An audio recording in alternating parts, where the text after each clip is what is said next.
All right, good evening, everybody. I think that clock over there may be a couple of minutes slow. It is. So, thanks everybody for coming out tonight on this rather nice summer evening.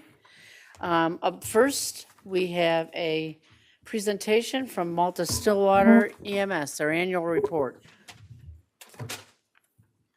Hi, everybody. How are you? I'm Scott Skinner. I'm the Executive Director of MALTA-STILLWATER EMS.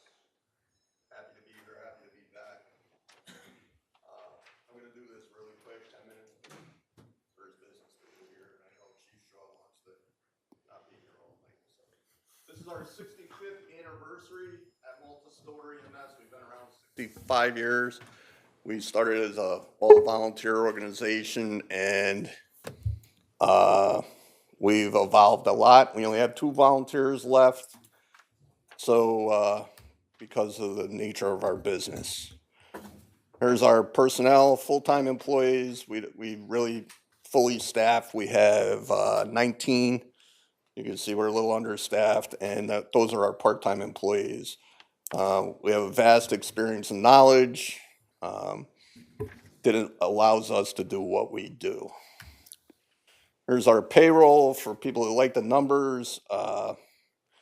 It increased a lot after COVID, but really it doesn't show much of an increase, more because we're short employees. We're down a lot of our staff, so we have a lot of our employees working overtime, and the ones that are there, the core people that are there, make it work. So you don't see a lot of increase towards the last couple of years, but if we ever get up to fully staffed through recruitment and retention, you'll see those numbers increase. Here's our 2 stations right down the street on Route 9, just south of the Trooper Barracks and the new Stillwater facility over at 75 and 76. We cover, I don't know, what is it, Chief, 77 square miles with 3 ambulances, ALS ambulances most of the time, and you'll see the call volume and stuff coming up. Here's our fleet of rigs. We have 6 ambulances. We have 1 coming this month, replacing one that's aged out. We usually replace 6 years, 130,000. That's when we experience a lot of maintenance issues and increased costs. So we try to get them rotating. We usually do 1 a year. And we have 2 fly cars. They're relatively new. We get about 10 or so years out of them before we replace them. You see our specialty equipment. This allows us to be one of the top performing agencies in the county.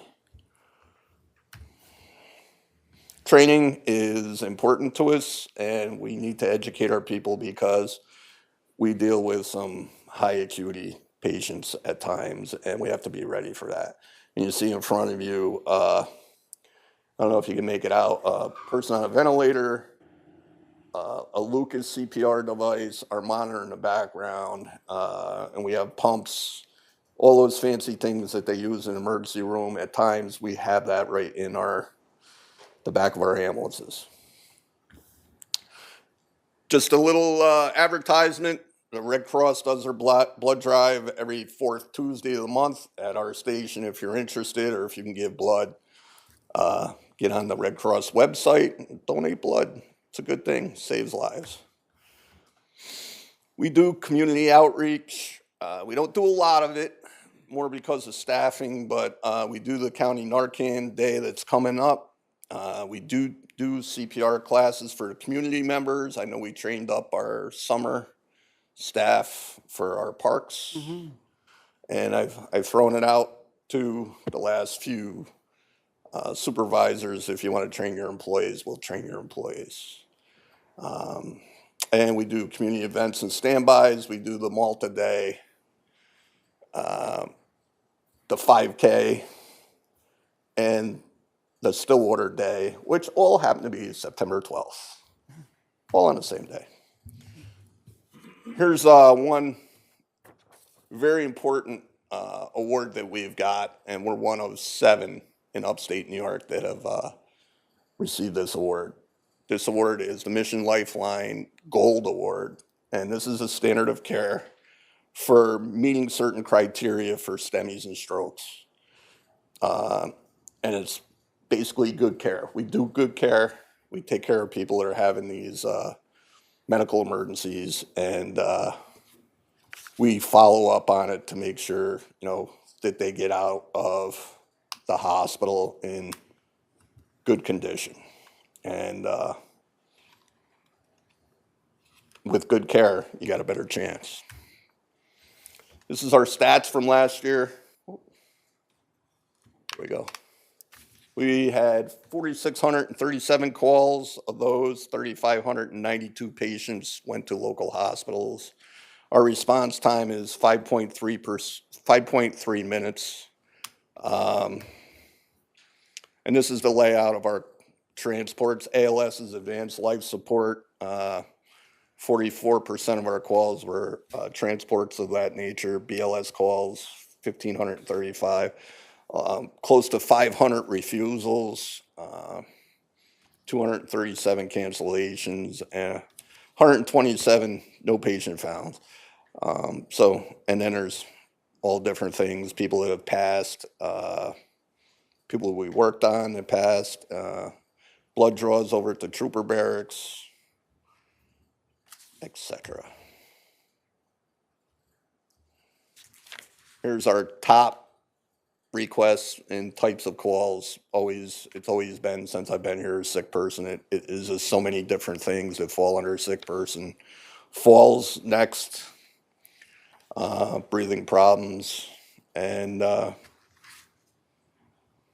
you can read the rest. So we responded to 47 cardiac arrests last year, 43 overdoses, assaults, choking, and 8 stabbing, gunshot type, and that includes people who shoot themselves, and stab themselves. So here's a trend. Here's our annual call volume, and it's pretty much increasing. And we're, the first 6 months of this year, we're pretty much increasing a little under 5%. It's increasing population of both communities, and it's also, we're doing a lot of mutual aid. We're going to Clifton Park. We're going to all over our neighbors. They're coming here. It's some days it's a jungle. Some day we're very busy and we're running. So that's just the nature of our industry today. Challenges, staffing, people. That's our number one challenge. It's not always money. I'm pretty sure, you look at some other agencies, they're paying people upwards of $100,000 and they're still understaffed. It's a national issue. Everywhere I go on vacation, I go to conferences, and they have much like the issues we have here. It's people, average EMT is about 2 years. Paramedics a little longer. Most people go to become firemen, policemen, doctors, nurses, PAs. They go for the better benefits, the better pay, the better, this is has become like an intro job for a lot of people. So we got a lot of increased costs of our ambulance replacements and our capital equipment. You can see here, that's not me, is it? Oh, okay. So you see the increase of 41% and that's not just ambulances, all of our capital equipment is jacked up. Emergency department overcrowding, it was a really big issue up until just recently, and we as a region approached the hospitals, and things have gotten better, believe it or not. There are some days, though, when certain ERs are crowded and we're spending 2 or 3 hours on a wall, and that means 2 or 3 hours where we're not here in town taking care of 911 calls. So here's our expenses. I just threw some expenses up to give you some idea of where we're at, and we track it. You see our fuel oil. Our fuel oil for this year is up pretty high. Hopefully it'll drop by the end of the year. But vehicle maintenance has increased a lot because mechanics rates have gone up a lot. Last year we're lucky because we just didn't do a lot of maintenance on our vehicles, which there's a lot of oil changes at 5,000, tires, brakes, basic stuff we do. And that's what we work on. Utilities just continue to increase, and our workers' comp, we have, for some reason, one of the highest, even though you see the negatives, it's dropping. We have one of the highest workers' comp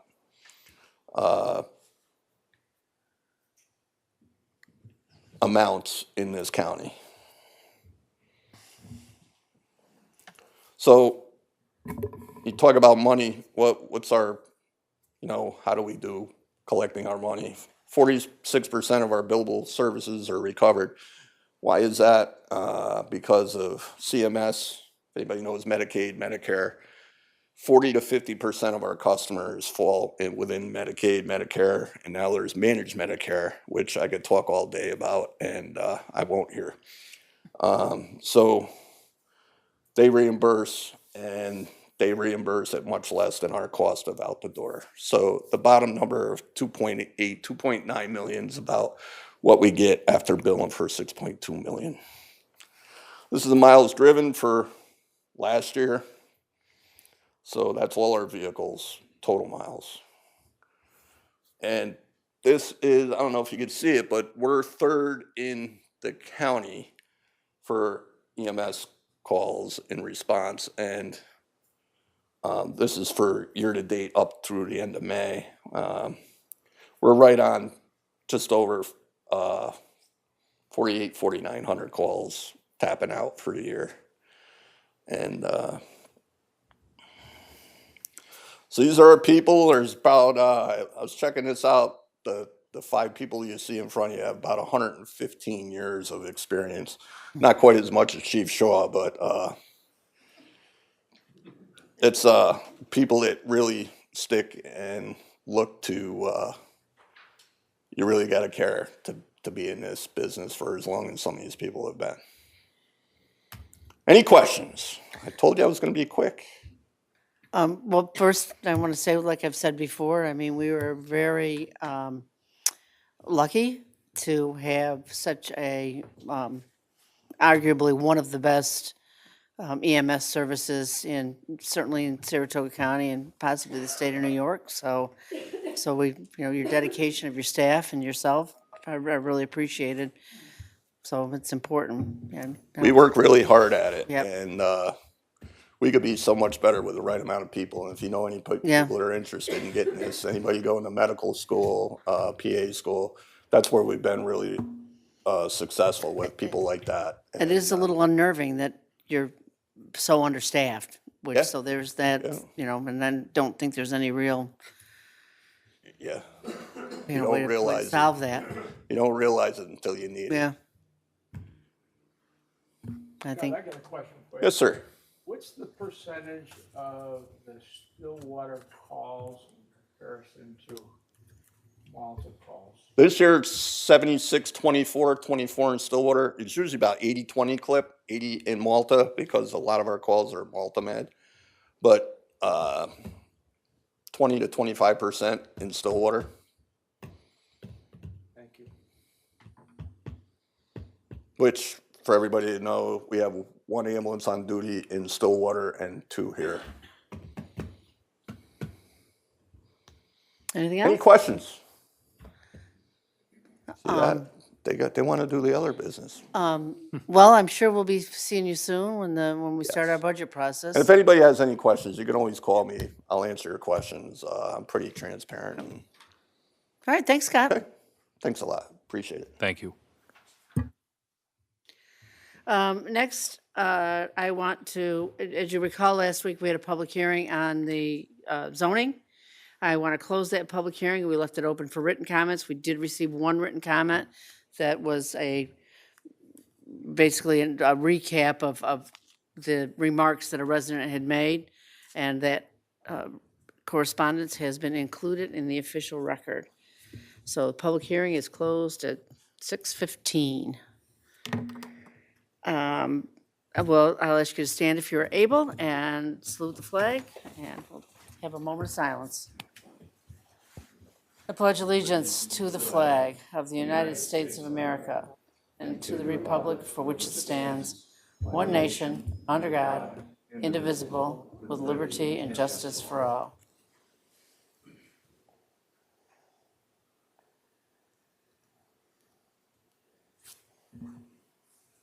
Thank you, everybody. Next, I'll entertain a motion to accept the town clerk's minutes for our June 29th meeting. So move. Any second? Second. Any discussion? All in favor? Aye. Aye. Opposed? Next up is comments from town residents. Anybody out there want to remark on anything at all? All right, well, we will have another opportunity at the end of the meeting for the public to make comments. Comments from town board and department heads. Believe it or not, I have nothing here on my notes. Oh. Although I will mention that Wednesday at the community center kind of sounds like fun. Country Liners and Electric Rodeo. And that's a free event at the Malta Community Center, 6 to 8 p.m. Sounds like fun. Bring the family. Family-friendly events. If I can speak, I just wanted to say, happy 250th to everybody. We're a couple days behind that now, but I hope you all had a great 4th of July. And just to reiterate Scott's comments, if you can, you should always try and give blood. It doesn't hurt. It takes, between an hour, 30 minutes to an hour. It's always recommended. That's all. If there's nothing else, we'll move on to our action items tonight. The first item on our agenda is to a resolution issuing a negative declaration under the State Environmental Review Act, SEQRA, for a comprehensive zoning update. We need to actually go through the part two. Last week, we had a rather detailed conversation and presentation by our consultant, Mr. Murphy from Barton and Judas, and each category was discussed and no impacts were identified, but this board also has to physically go through that part and part two and agree. And so we'll start that. So I want everybody to nod or grunt or whatever for each of these questions. I think there's 23 of them. We get the second 20. question first. No, we're going to go through the SEQRA first.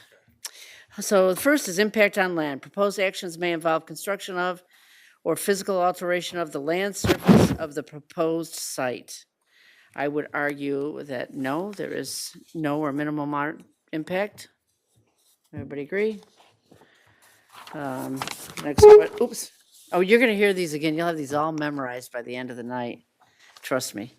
Number two, impact on geological features. The proposed action may result in the modification or destruction of or inhibit access to any unique or unusual landforms on site.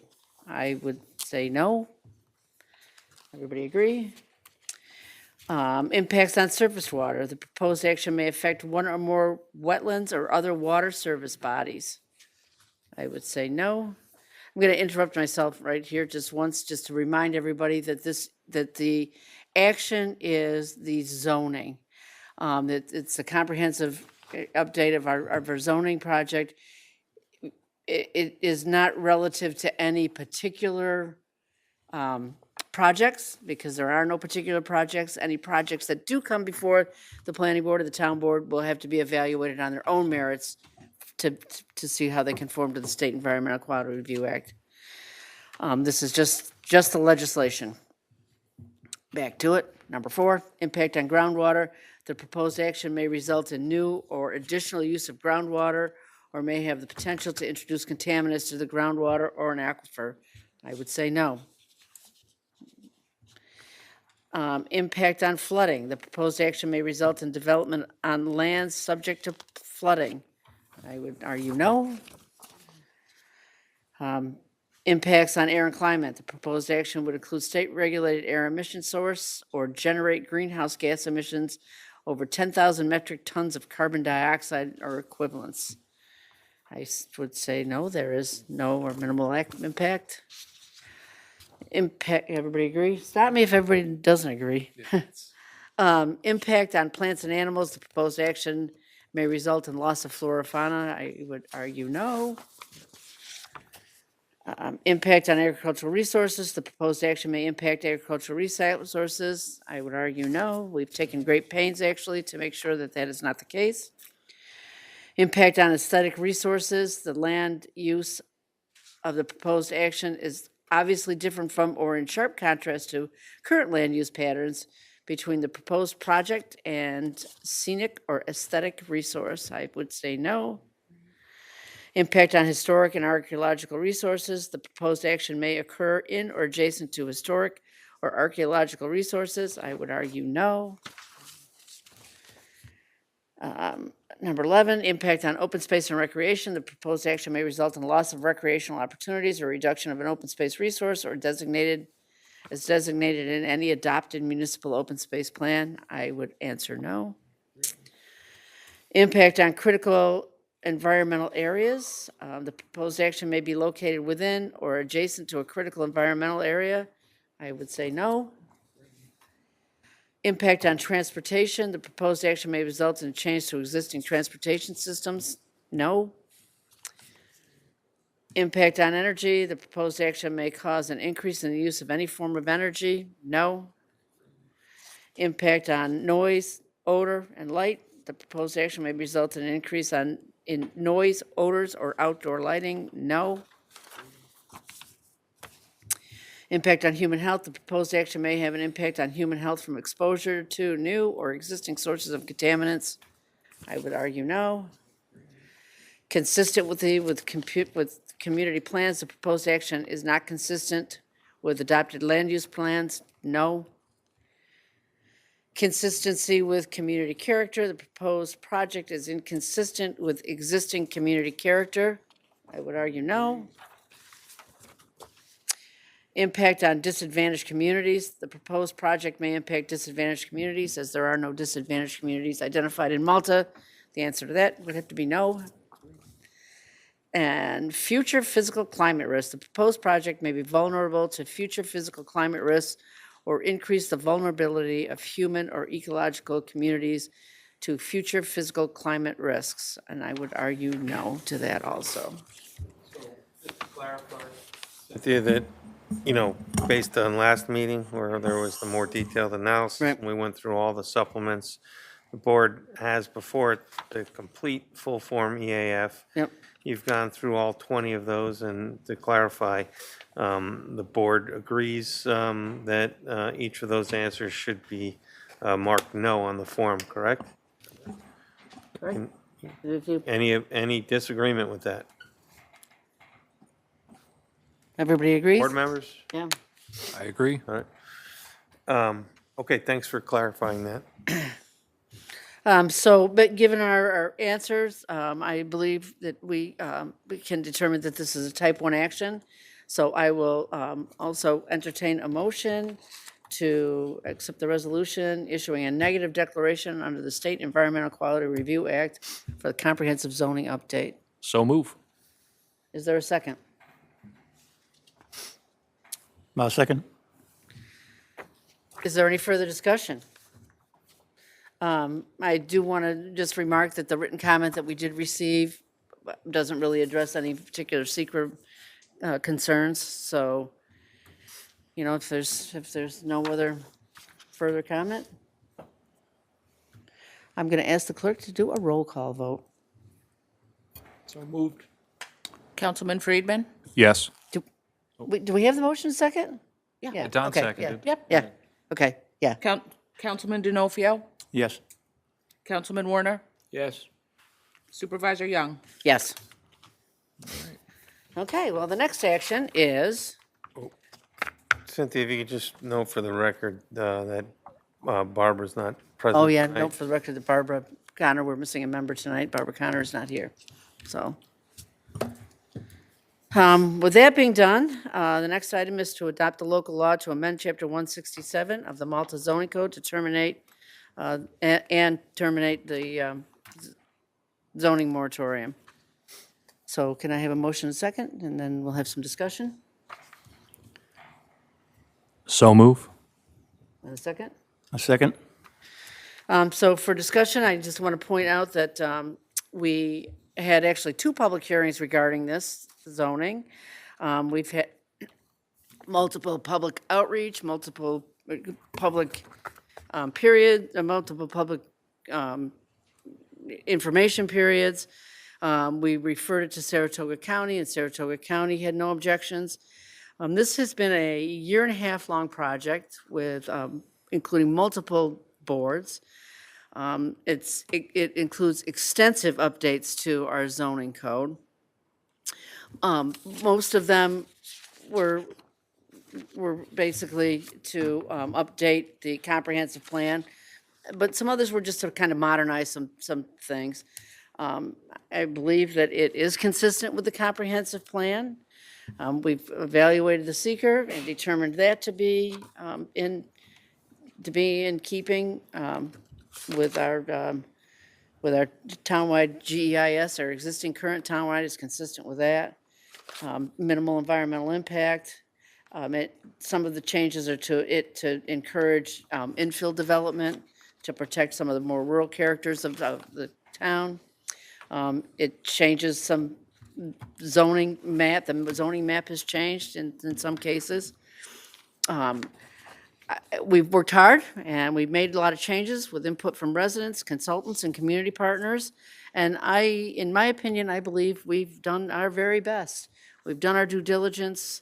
We've worked hard. A reminder that zoning is sort of a living document. This is, although we're hoping to adopt this, this comprehensive change, it doesn't mean that other things may not come up and things may need to be changed in the future, and we, of course, have a process for that.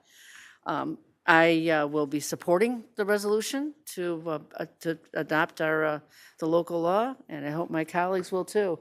I do want to ask the clerk, everything's been duly advertised and notified, and Yes, it has. all right, I'll entertain other comments during the discussion from my colleagues.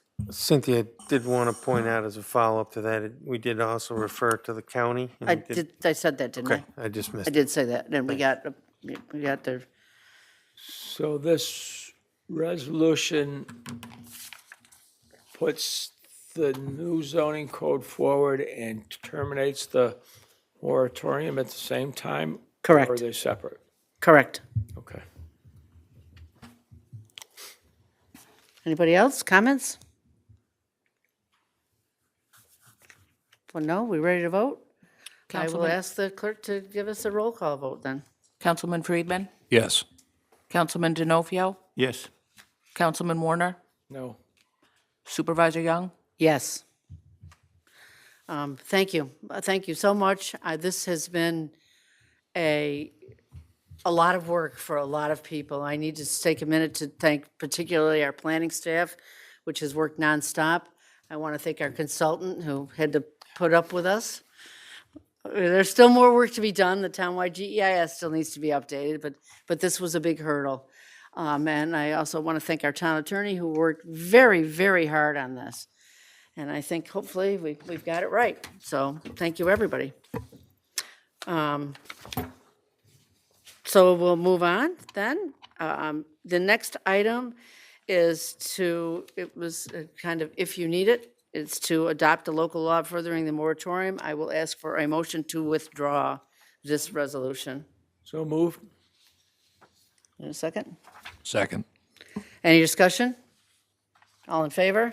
Aye. Any opposed? That motion carries. So this, last week, we acted on 2 resolutions rescinding, or not, we acted on 2 resolutions about putting wireless equipment on existing poles.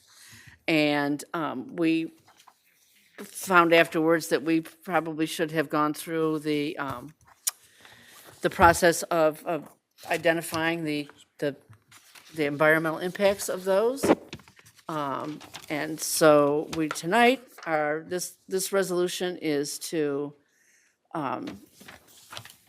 rescind the the first one is to rescind the prior resolution from last week and approve the installation of telecommunications equipment by Southwold Partnership. Should I get a motion a second first, or should we go through the SEQRA first? You should complete the seeker Okay. review, and just for the board's sake and the public's sake, we have a very comprehensive telecommunications code in Malta regulating cell tower installations. And as it's written, these small wireless facilities fit within those. Although they're adding a small apparatus to an existing pole. Our code requires that a long form full EAF be submitted. That has been submitted and revised and provided to the board for tonight.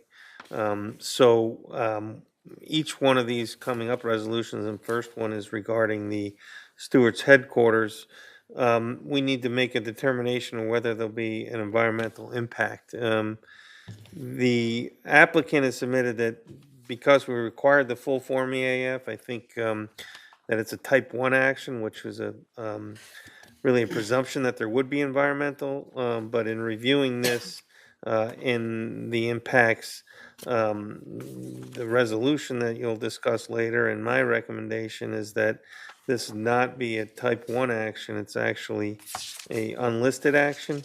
And that means we could use a curtailed short form EAF, but in light of our code that requires the long form, in the abundance of caution, and it's always allowable to use the long form, we need to proceed to go through that, and that's those 20 questions, and then part 1, 2, and 3 have all been submitted, and each of you has that before you. So it's really a housekeeping cleanup. There was some really confusion and some missing information, so we might have jumped the gun at the last board meeting. We want to get it right. We are on a clock for under the federal telecommunications law, so doing this promptly was important, and that's why we're readdressing these resolutions tonight and the seeker before you. So by the time I get to the third one, I want you all to recite along with me, okay?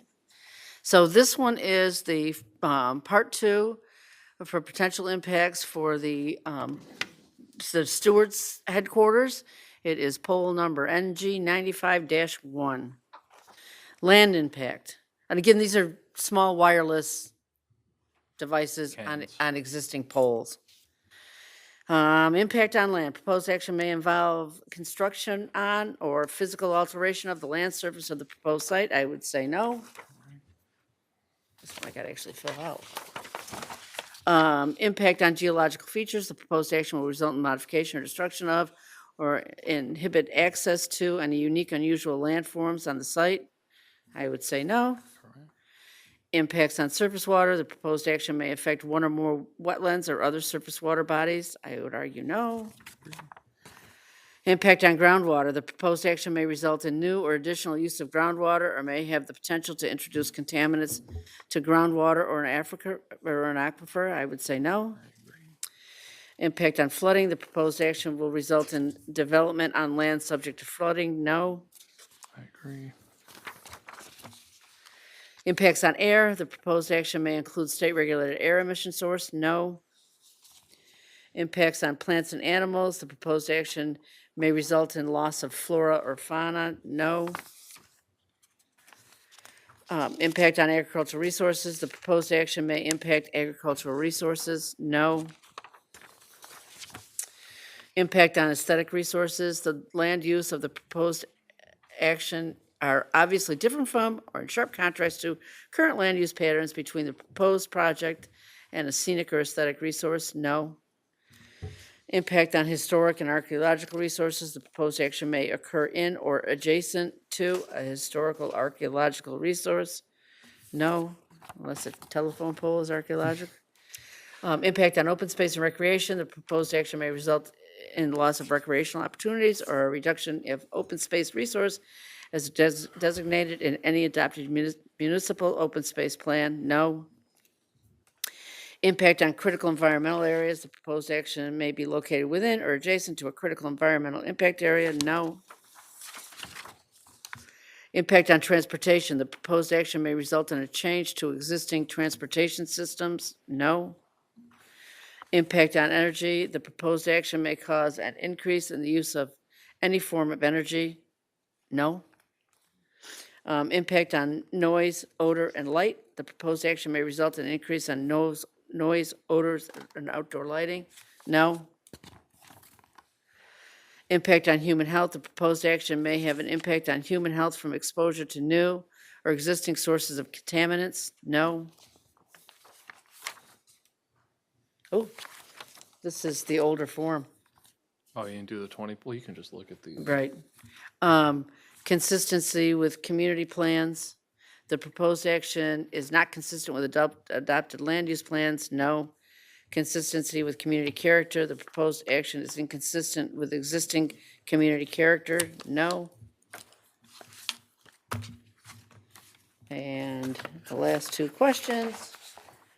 Impact on disadvantaged communities, the proposed project may impact disadvantaged community, no.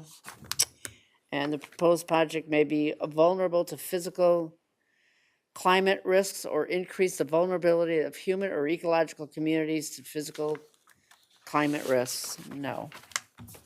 Everyone agree?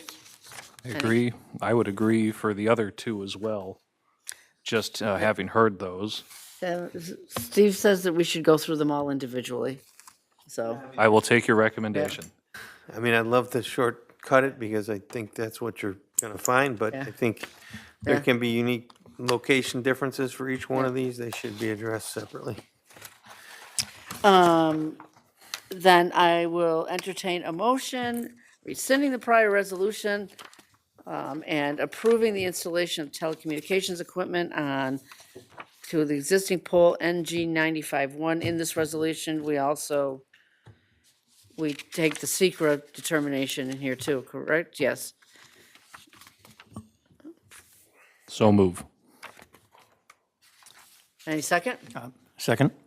Any discussion? All in favor? Aye. Any opposed? Okay, that's that one.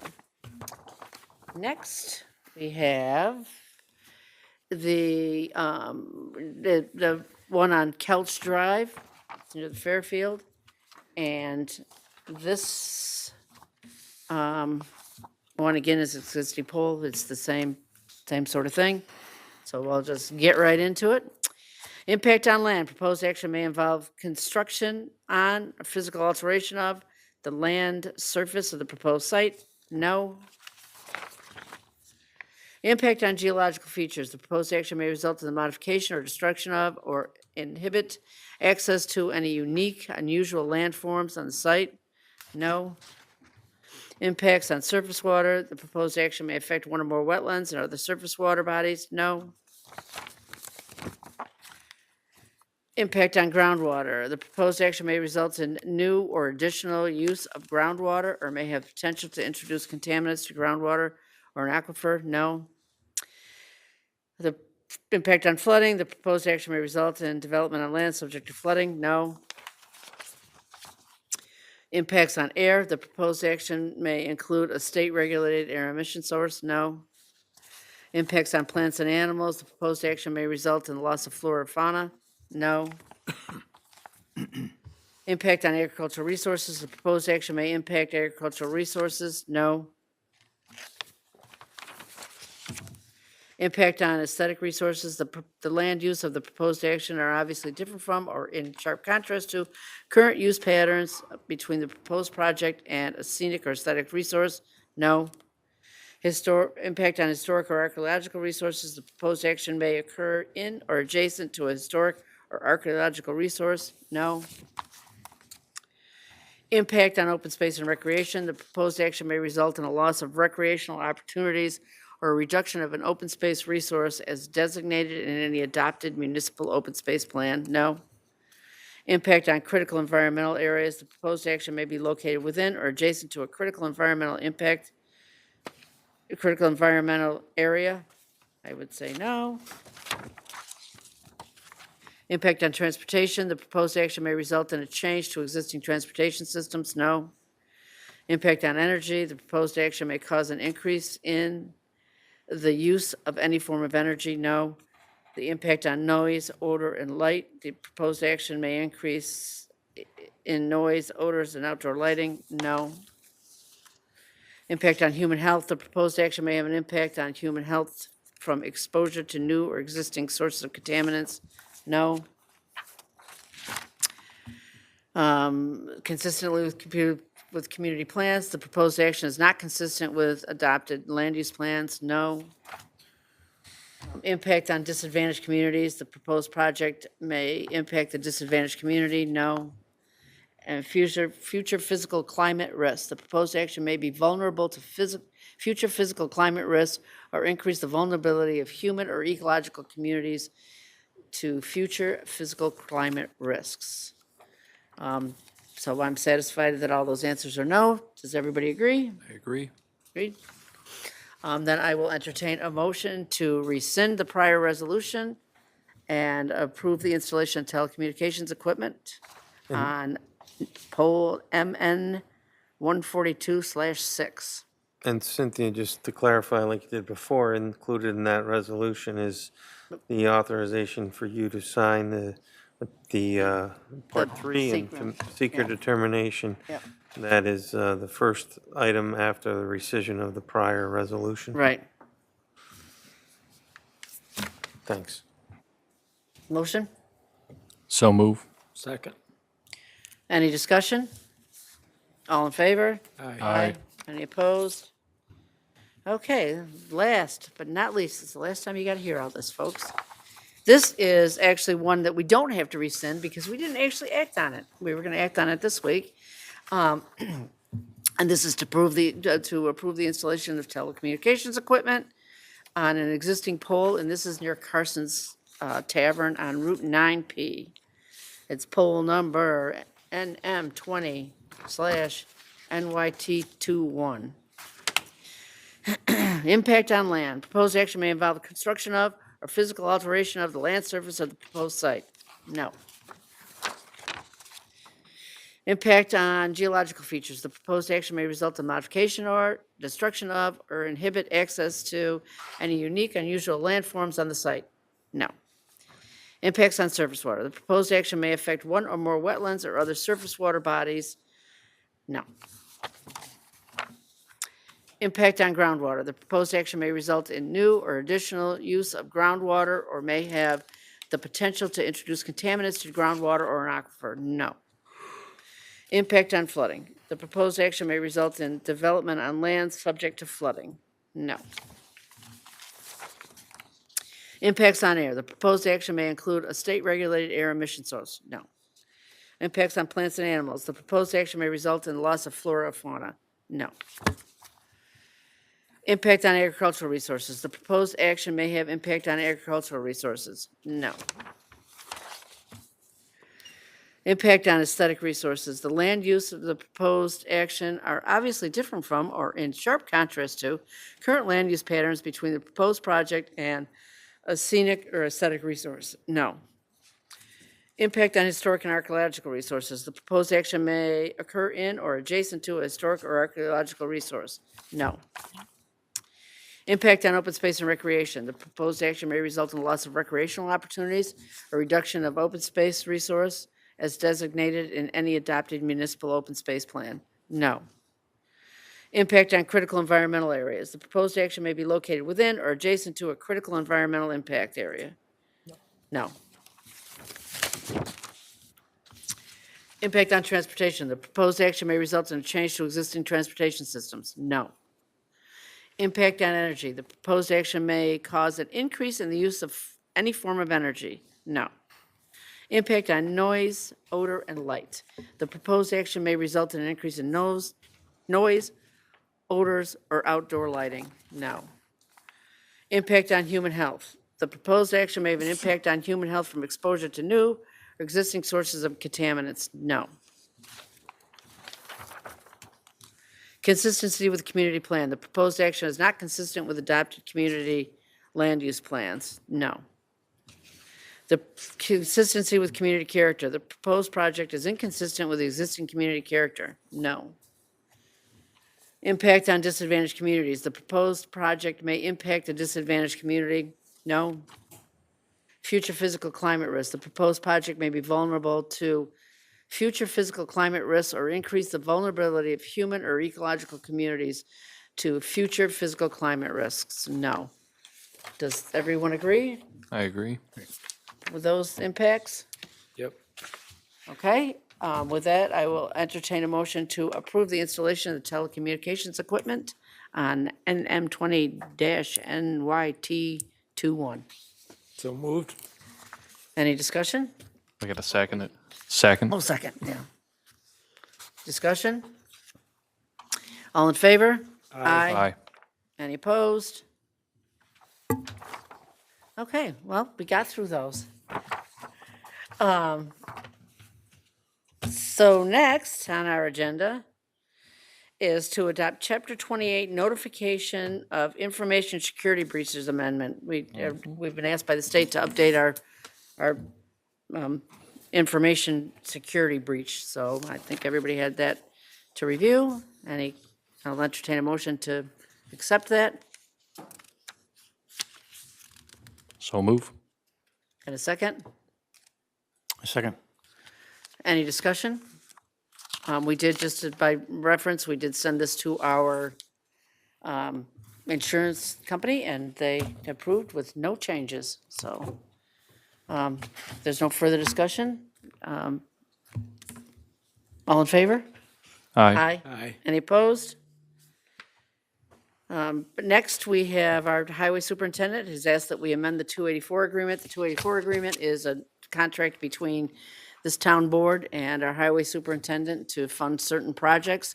They have asked that we take, I think it's $60,000 from what was stormwater maintenance and add it to basically road maintenance. There's no difference in the price of or the money we're appropriating. So I'll entertain a motion to amend the 284 agreement. So moved. Second. Any discussion? All in favor? Aye. Aye. Any opposed? So Alex, you want to get that? We'll You are. pass that down. Well, you have to sign it. Oh, too. I have to sign. Let me Yeah. sign the thing.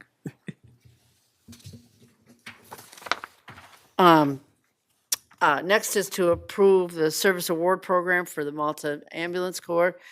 Service award program is a program that allows volunteers to get, I'll pass that down to those guys, credits and awards, but, when they retire. This is a resolution to approve the program, although no one actually qualified last year. So, but we still have to move forward with that. So I'll entertain a motion. So moved. A second? Second. Discussion? All in favor? Aye. Aye. Any opposed? No. The state retirement system requires that we establish a standard workday and reporting for elected officials, so I'll entertain a motion to accept that. So moved.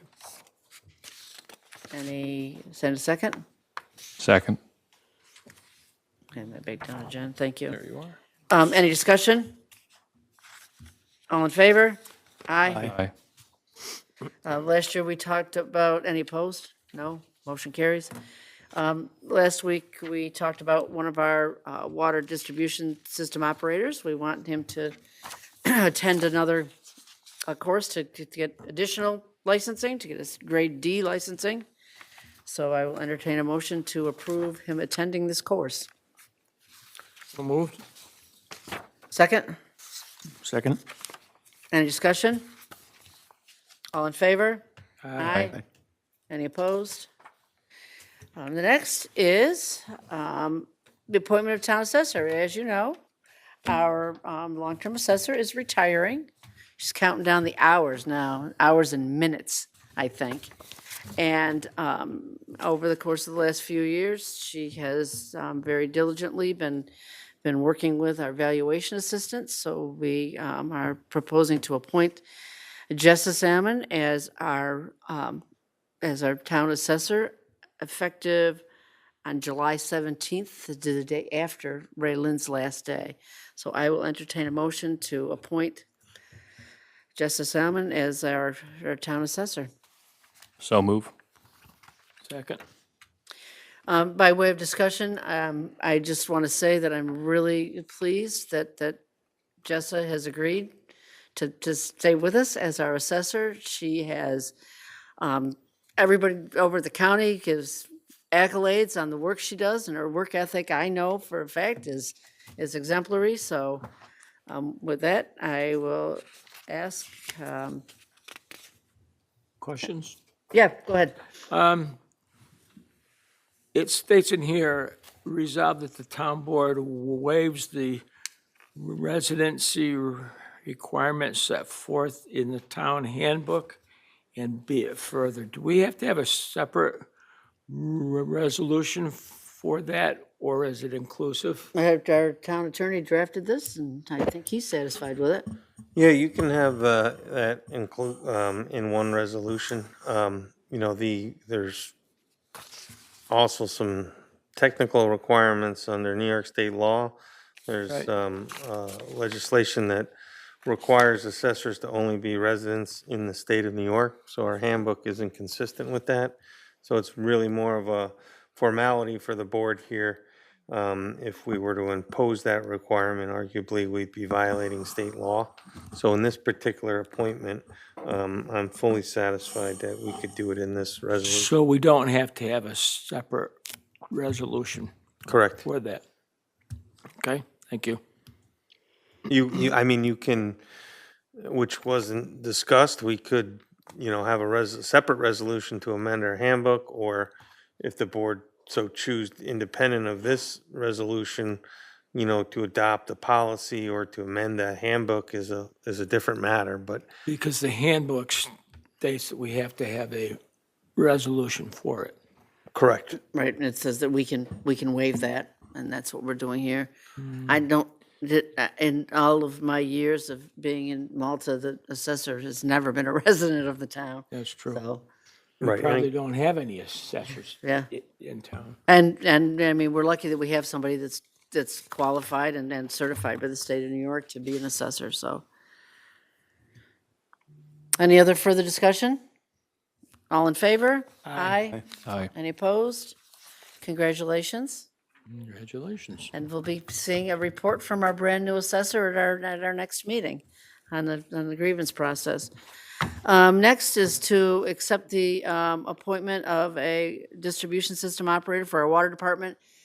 We've been down a couple of people, actually, and, Sean has found somebody that he wants to hire. Maurice down, so I will accept, I'll entertain a resolution to accept the water distribution operator. So move. Second? Any discussion? All in favor? Aye. Any opposed? Next is to accept the senior planner appointment. As you know, our Director of Building Planning and Development left, and we promoted our senior planner. So that leaves our senior planner position unfilled, and we're proposing that we promote Adrian Cattell, who has been doing exemplary work, especially with our zoning and our mapping and stuff. So I want to, we're proposing, and with the acceptance of the department head, to promote Adrian to senior planner. So move. Is there a second? Second. Discussion? All in favor? Aye. Aye. Any opposed? So motion carries. Then the appointments to the planning board, both of our respective new members are here tonight. We had 2 resignations on the planning board, Kyle Cordish and Jean Lowenstein, longtime members. And so what this resolution does is it replaces Bill Smith to Kyle Cordish's position, and Doug Fair. These are both 2 alternates to the planning board, to Jean's, and that appoints Barry Weigel and John Ballet as alternates to the planning board. So can I have a motion for that? So move. Second. Any discussion? All in favor? Aye. Aye. Any opposed? So I do want to say thank you to both of you for stepping up and volunteering. We need people like you to serve, so. And I don't know if you know Murray or not, but, he's another planning board member, so thank you. The last item on our agenda tonight is to designate a stormwater management officer.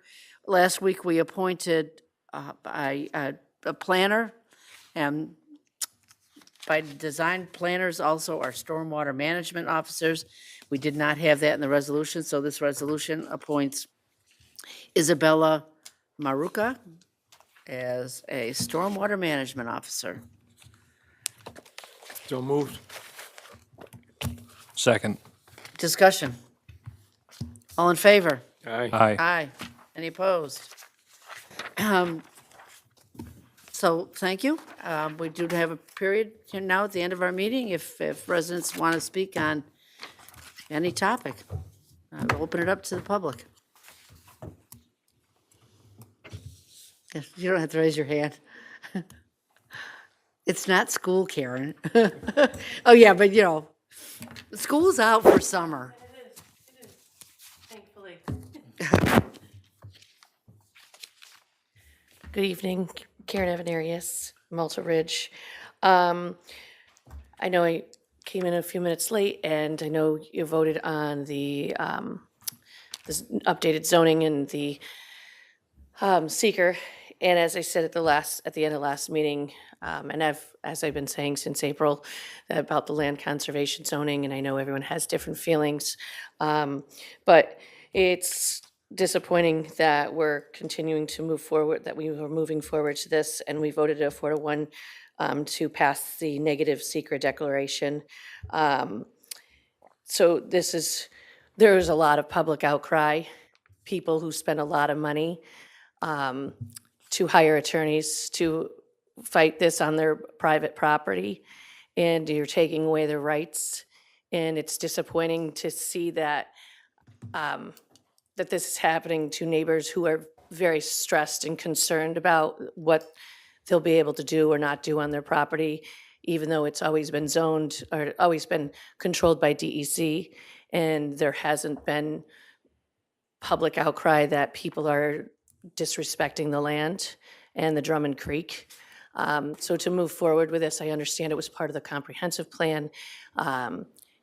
Again, it's concerning that it got voted forward, and I know it impacts a lot of people in my neighborhood, and a lot of people are very upset over it still.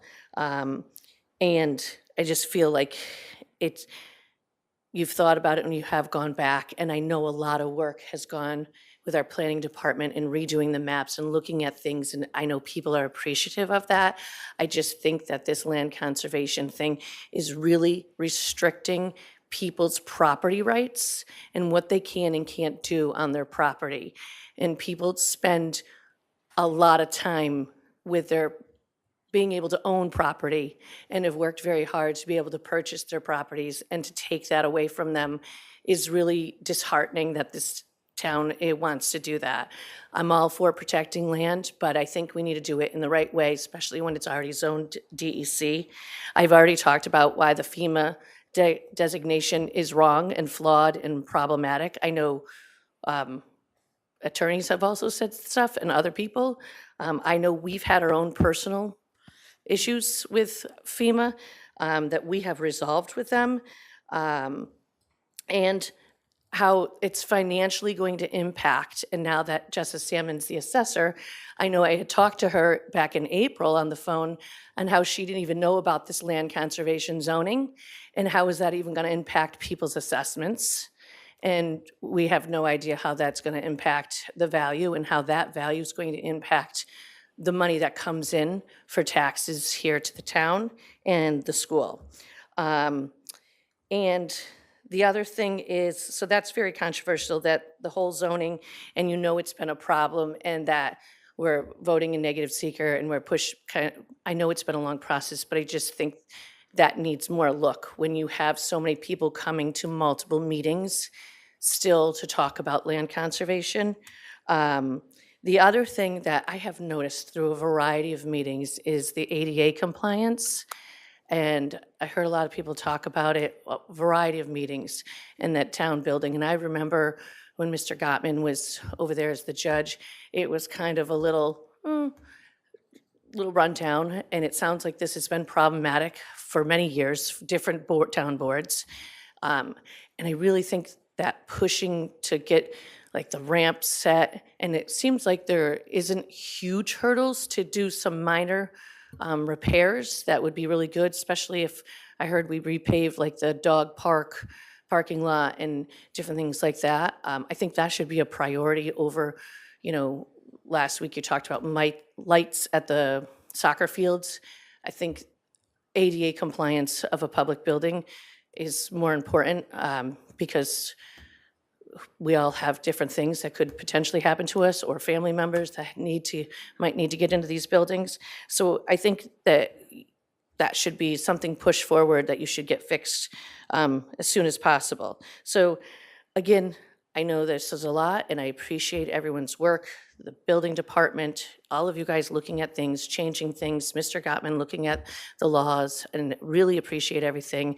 I just think that we need to really focus on the residents and their properties and what's being stripped away from them. Thank you. Thank you, Karen. Anybody else? With that, I will entertain a motion to adjourn. Come on, somebody. So, And a second. Second. All in favor? Aye. Any opposed? No, motion carries. Thank you, everybody, for coming out.